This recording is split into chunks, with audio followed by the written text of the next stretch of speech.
하나님 말씀은 구약성경 이사야 28장입니다. 말씀 일기 본문 이사야 28장입니다. 구약성경 997면 전후를 보시면 되겠습니다. 이사야 28장은 1절부터 29절까지 길게 되어 있어서요. 다 읽기는 좀 시간이 제한될 것 같아서 1절부터 6절까지 말씀만 함께 봉독합니다. 이사야 28장 1절부터 6절까지 말씀 함께 봉독하겠습니다. 에브라임의 술 취한 자들의 교만한 면류관은 화 있을진저 술에 빠진 자의 성 곧 영화로운 관같이 기름진 골짜기 꼭대기에 세운 성이여 쇠잔에 가는 꽃 같으니 화 있을진저 보라 주께 있는 강하고 힘 있는 자가 쏟아지는 우박같이 파괴하는 광풍같이 큰 물이 넘침같이 손으로 그 면류관을 땅에 던지리니 에브라임의 술 취한 자들의 교만한 면류관이 발에 밟힐 것이라. 그 기름진 골짜기 꼭대기에 있는 그의 영화가 쇠잔에 가는 꽃이 여름 전에 처음 익은 무화과 같으리니 보는 자가 그것을 보고 얼른 따서 먹으리로다. 그날에 만군의 여호와께서 자기 백성의 남은 자에게 영화로운 면류관이 되시며 아름다운 화관이 되실 것이라. 재판석에 앉은 자에게는 판결하는 영이 되시며 성문에서 싸움을 물리치는 자에게는 힘이 되시리로다. 아멘. 이 시간에도 여기까지 나오신 여러분들을 위해 하나님의 크신 은혜가 함께하기를 진심으로 기원합니다. 우리는 말씀 일기 본문은 이사야 28장입니다. 우리가 1월, 2월에 걸쳐서 이사야 말씀 66장까지를 읽게 될 터인데 길고 그 내용이 좀 예언이 많고 상징이 많기 때문에 흐름을 잘 이해하지 못하면 그 내용을 세세하게 이해하지 못할 때가 많습니다. 그래서 이사야서 66장을 이해하기 위해서는 먼저 큰 흐름을 잡고 그 세부적인 내용들을 알아가면 좋겠다는 생각이 듭니다. 우선 이사야 66장을 크게 두 부분으로 나누면 39장과 1장부터 39장과 40장부터 66장까지로 나눌 수 있습니다. 우리가 1월 달에 1장부터 39장까지 읽게 될 텐데 1장부터 39장까지의 전반적인 내용은 이스라엘과 그 열방들에 대한 심판의 내용들이 주로 담겨 있습니다. 그리고 2월 달부터 읽게 되는 40장부터 마지막 66장까지는 심판에서 그치는 것이 아니라 하나님께서 위로해 주시고 회복시켜 주시고 또 하나님께서 하나님의 나라를 또 보여주시는 그런 말씀으로 되어 있습니다. 크게 이렇게 두 부분으로 나눌 수 있다 이렇게 먼저 생각하시면 될 것 같고요. 그리고 우리가 앞서 우리 1장부터 27장까지 읽었는데 1장부터 27장까지의 내용들을 먼저 살펴보면 1장부터 12장까지는 이스라엘 백성들이 행하고 있는 그런 죄악을 지적하면서 심판하신다라는 내용들로 위주로 되어 있습니다. 그리고 13장부터 23장까지는 이스라엘뿐만 아니라 그 주변에 있던 열방들, 여러 열방들도 그들의 죄악으로 말미암아 심판받는다라는 내용이 13장부터 23장까지 나오게 됩니다. 그리고 24장부터 어제 읽었던 27장까지 말씀에서는 그냥 심판에서만 그치는 것이 아니라 하나님께서 이스라엘 백성들을 회복시키시고 또 하나님의 나라가 어떻게 임하실 것인지 그리고 그 가운데서 어떻게 백성들이 찬양할 것인지에 대해서 나오게 됩니다. 그리고 우리가 오늘부터 읽게 될 28장부터 35장까지는 또 좀 답답하게 생각될 수도 있는데 이스라엘의 죄악들을 계속적으로 설명하고 있습니다. 이스라엘이 갖고 있는 영적인 문제 그리고 불신자에 대한 경고 말씀들이 계속적으로 이어집니다. 1월에는 아까 말씀드린 것처럼 대부분이 심판 또 죄악에 대한 경고 이런 말씀들이 나오다 보니까 좀 힘이 들고 또 어려운 것들이 있지만 그 속에서도 하나님께서 비춰주시는 하나님의 사랑이 있고 또 하나님의 나라에 대한 설명들이 있기 때문에 그 부분들을 잘 살펴보고 또 우리에게 경고하는 말씀들은 없는지를 또 적용하면 또 은혜가 되지 않을까 생각해 봅니다. 오늘은 28장 중 내용들이 있는데요. 28장 내용 중에서 몇 가지를 살펴보고 우리에게 또 적용하는 시간을 가질까 합니다. 우선 28장은 아까 말씀드린 것처럼 29절까지 길게 되어 있어서 이 내용들을 자세하게 설명하는 것들은 시간이 제한이 되니까 일단은 문단을 나누고 어떤 내용이 있는지를 좀 살펴본 다음에 우리에게 적용할 점 몇 가지를 살펴볼까 합니다. 우선 28장은 크게 나누자면 네 부분으로 나눌 수 있습니다. 우리가 처음에 읽었던 1절부터 6절까지는 북이스라엘, 그러니까 에브라임이라고 표현되는 북이스라엘의 교만함에 대해서 지적하면서 참된 자랑, 참된 면류관이 무엇인가를 설명하고 있고요. 그리고 7절부터 13절까지는 이사야 예언을 조롱하는 제사장들 또 선지자들에서 설명을 하면서 그에 대한 심판이 있을 것을 설명하고 있습니다. 그리고 14절부터 22절까지는 시온에 흔들리지 않는 견고한 기초돌 또는 시험한 돌을 표현하면서 예수 그리스도를 예표하고 있는 말씀이 나옵니다. 그리고 23절부터 마지막 29절까지는 하나님의 놀라운 경영 또는 기묘한 경영에 대해서 설명할 때에 단순히 신기하고 놀랍다라고 그냥 표현하는 것이 아니라 파종하는 농부를 비유하여서 농부도 이렇게 파종하고 추수하고 가꾸는 것처럼 하나님의 경영도 기묘하고 놀랍다라고 설명하고 있습니다. 그 중에서 이 내용들을 세부적으로 다 살펴보기는 좀 힘들 것 같고요.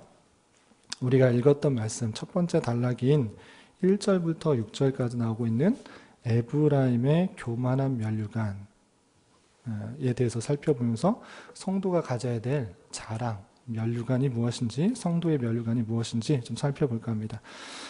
말씀드린 것처럼 1절에서 보면 에브라임의 교만을 이렇게 지적하고 있습니다. 에브라임의 술 취한 자들의 교만한 면류관은 화 있을진저 술에 빠진 자 성 곧 영화로운 관같이 기름진 골짜기 꼭대기는 세운 성이요 세잔하는 꽃 같으니 화 있을진저.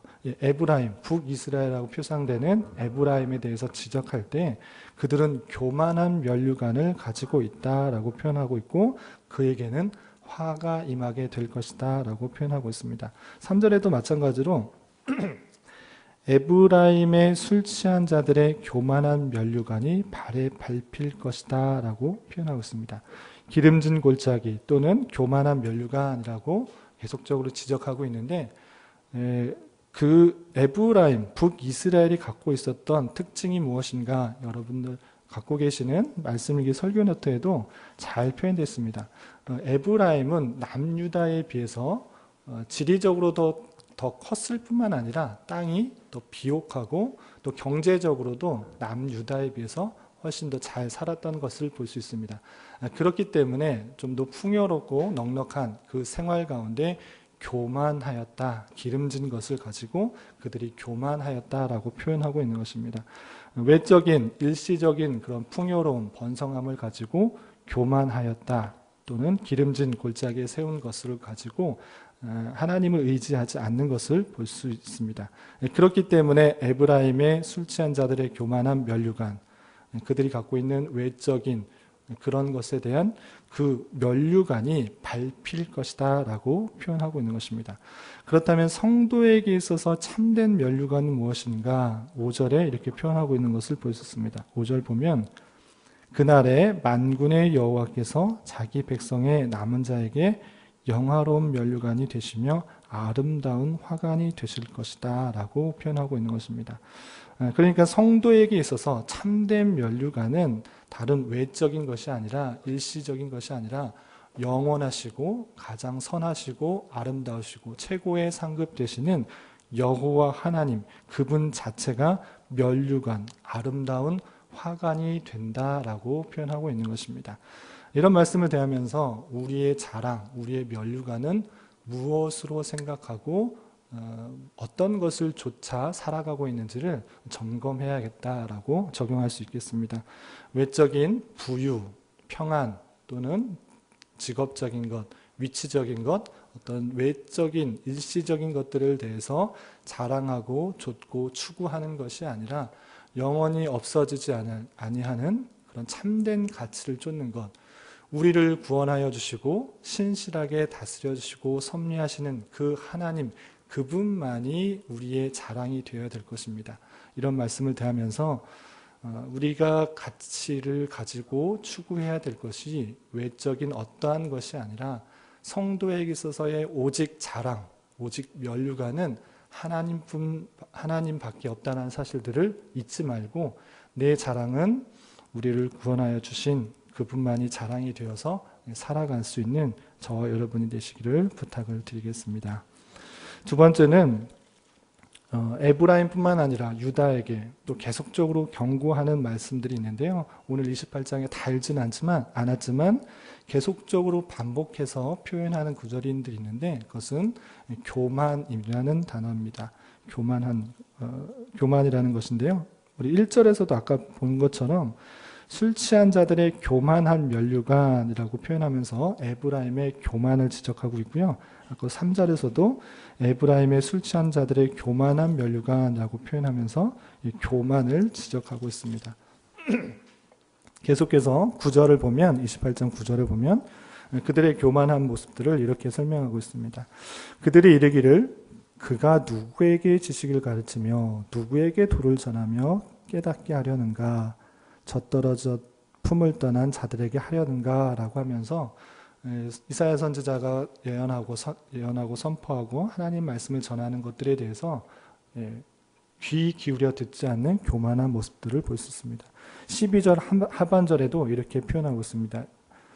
12절 하반절에도 그들이 듣지 아니하였으므로 라는 표현들, 또 14절에 표현을 보면 이러므로 예루살렘에서 이 백성을 다스리는 너희 오만한 자여, 교만, 오만, 듣지 않는 것, 이런 표현들이고요. 또 계속해서 22절 보면 그러므로 너희는 오만한 자가 되지 말라라고 하고 있습니다. 오만, 교만이라는 표현들이 많이 있고 그 오만함과 교만함의 모습이 어떻게 드러나는가 아까 9절에서 또 12절에서 본 것처럼 하나님의 말씀을 제대로 귀 기울여 듣지 않았다라는 것입니다. 유다뿐만 아니라 에브라임, 북이스라엘의 가장 큰 잘못은 무엇인가?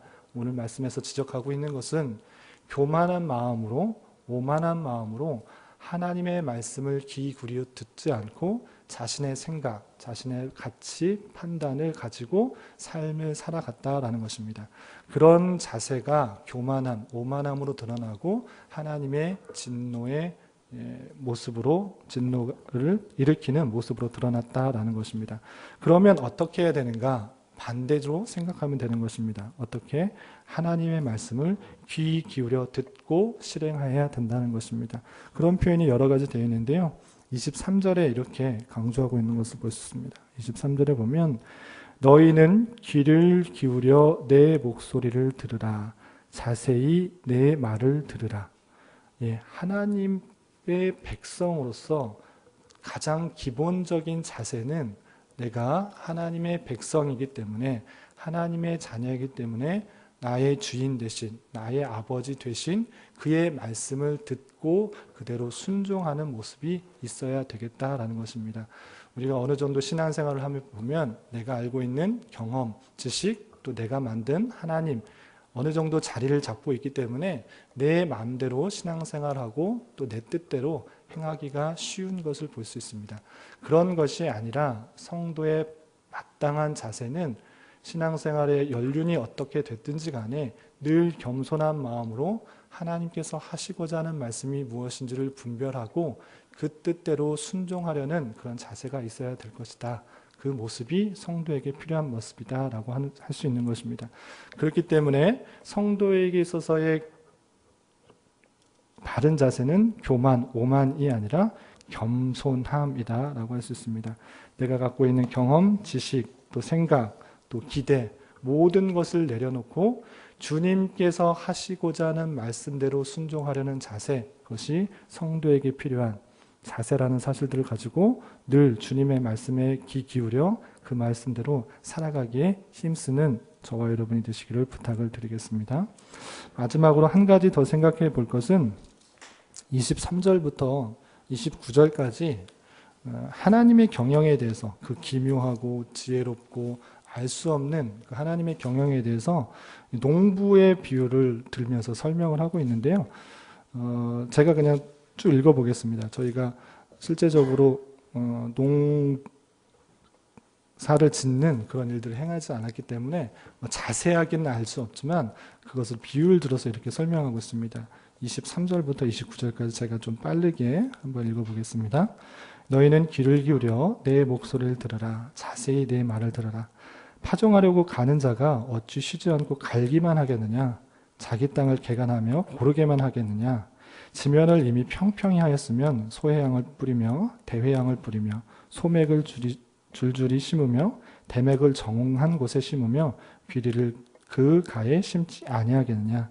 이는 그의 하나님이 그에게 적당한 방법을 보이사 가르치셨으며 소회향은 도리깨를 떨지 아니하며 대회향에는 수레바퀴를 굴리지 아니하고 소회향은 작대기로 떨고 대회향은 막대기로 떠며 곡식은 부수는가 아니라 늘 떨기만 하지 아니하고 그것에 수레바퀴를 굴리고 그것을 말굽으로 밟게 할지라도 부수지는 아니하나니 이도 만군의 여호와께로부터 난 것이라.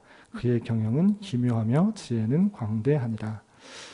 예, 우리는 농사를 실제적으로 도시에 살고 있기 때문에 저도 농사를 지어본 경험은 없지만 소회향, 대회향, 소맥 이렇게 갖가지 곡식에 있어서 농사를 짓는 농부는 개간하고 심고 또 추수하는 데 있어서 각각의 특징에 따라서 심고 거두고 또 파종하고 하는 그런 모습들이 있다는 것입니다. 그러한 것처럼 그렇게 농부들이 각각의 곡식의 종류에 따라 그렇게 씨를 뿌리고 가꾸고 추수하는 것처럼 29절 이도 만군의 여호와께로부터 난 것이라 그의 경영은 기묘하며 지혜는 광대하다라고 설명하고 있습니다. 이 말씀을 하는 이유는 무엇인가? 하나님의 택하신 백성 그리고 열방들 그 모든 것에 하나님의 기묘하고 놀라운 지혜대로 하나님께서 섭리하는 역사가 있다라고 하는 것입니다.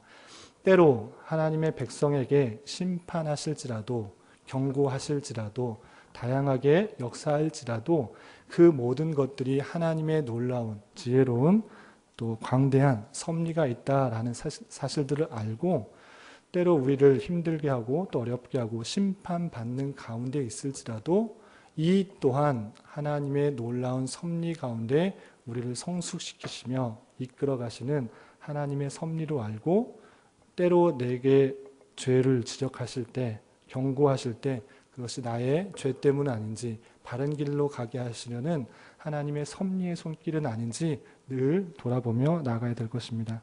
그리고 때로 내 생각과 계획과 내 판단대로 내 소망대로 되지 않을지라도 하나님의 실수하지 않으시는 신실하신 기묘하신 또 지혜로우신 하나님의 인도하심의 손길이 있다는 사실들 믿고 더욱더 하나님을 의지하며 나아가야 될 것입니다. 오늘 하루 살아가실 때 다양한 또 환경과 사건을 만나고 또 한평생 살아갈 때 내가 원하는 길, 내가 생각하는 길로 나가게 되지 않을지라도 하나님을 더욱더 의지하며 섭리의 손길들을 기대하며 하나님의 어떠하심들을 잘 발견할 수 있는 저와 여러분이 되시기를 주님의 이름으로 부탁을 드리겠습니다. 기도하겠습니다. 하나님 아버지, 오늘 말씀을 통해 에브라임이 헛된 것을 자랑으로 여기며 하나님의 말씀을 무시하였던 것을 살펴보았습니다. 우리 또한 잠시 있다 없어질 것을 가지고 그것만을 추구하고 그것에 만족하며 그것이 있는 것으로 자랑으로 여기고 있지는 않은지 되돌아봅니다. 주여 저희들의 연약함을 불쌍히 여겨주시고 참된 것, 영원한 것을 쫓아 살아가는 자 되게 하여 주시옵소서. 또한 하나님 없이 살아가려고 하는 우리의 교만함과 거만함을 다 내려놓게 하여 주시고 겸손히 주님 주시는 말씀 가운데 살아가기에 힘쓰는 자 되게 하여 주시며 다양한 손길로 우리를 훈계하시고 경고하시는 하나님의 섭리에 민감하게 반응하여 거룩하고 정결한 모습으로 나아가는 자 되게 하여 주시옵소서. 지난주에 선출된 임직 예정자들 맡겨진 직분들을 잘 감당할 수 있도록 지혜와 능력을 더하여 주시고 겸손과 충성으로 교회를 잘 섬겨나가는 자 되게 하여 주시며 계속되는 중고등부 독일 역사탐방 여정 가운데 함께하여 주셔서 몸 건강히 모든 일정들 잘 소화하여 많은 도전과 은혜의 시간이 될 수 있도록 인도하여 주시옵소서. 한 주간의 삶을 올려드립니다. 주님, 순간순간마다 함께하여 주시고 모든 상황 속에서 빛과 소금의 역할을 잘 감당함으로 그리스도의 형기를 잘 드러나는 자 되게 하여 주시옵소서. 교회 내 여러 병약자들이 있습니다. 주님께서 친히 함께하여 주셔서 위로하여 주시고 그의 눈물 닦아주시며 주님의 선한 인도하심을 경험하며 평강 가운데 감사의 고백이 늘 넘쳐나게 하여 주시옵소서. 이 시간 각자 간구하는 입술의 고백 위에도 주님의 선한 열매가 있게 하여 주시옵소서. 예수님의 이름으로 기도드리옵나이다. 아멘. 하늘에 계신